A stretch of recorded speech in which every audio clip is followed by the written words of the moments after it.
Oh, the pearls. Oh, so cool.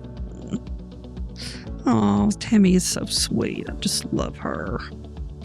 Wear those proudly. Oh, makes me want to cry. I'm so passionate about this place and the Swampers who created it. I mean, these 4 young men in their 20s that just had a dream and a lot of things stacked against them. And they came in here and DIY with the burlap and, you know, the styrofoam and all of that.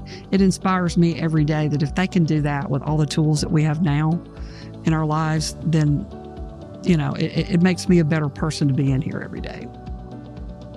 First and foremost, I'm usually working on marketing opportunities and better ways to promote the studio and the day-to-day operations of scheduling groups, getting events planned, that kind of thing.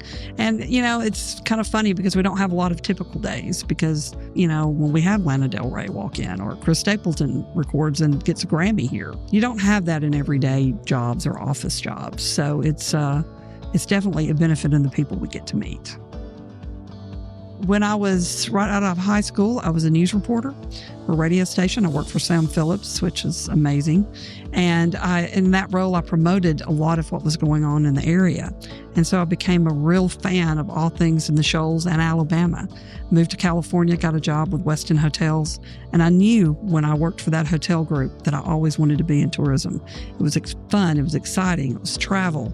And then when I moved back to the Shoals, I got to promote my hometown and the state of Alabama.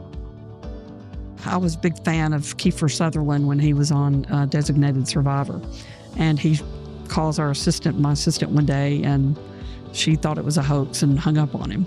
But it was real. He came and recorded for a full day, hired a bunch of our musicians, had a blast. And that was just like right after I started work here. And then Chris Stapleton recording Cold here was a big fun moment. In the middle of that recording, though, the power goes out. Someone hits a transformer down the street. Got the power back up within about 2 hours. Having to handle all that kind of chaos in the middle of something really important, and then to have a Grammy from Chris Stapleton come out of it was just amazing. Another cool thing is that I learned that I have a passion for songwriting, and I've been songwriting with Martin Aramore, who's a very successful full-time, real job songwriter. And we've done 2 demos in the studio, and one had David Hood on it as well. And that has reignited that creative passion to be able to create some art and put it in the studio. It's amazing. Knowing that we're in charge of sustaining the sound here and honoring the legacy is very important. And it's a thing that has meaningful work to me.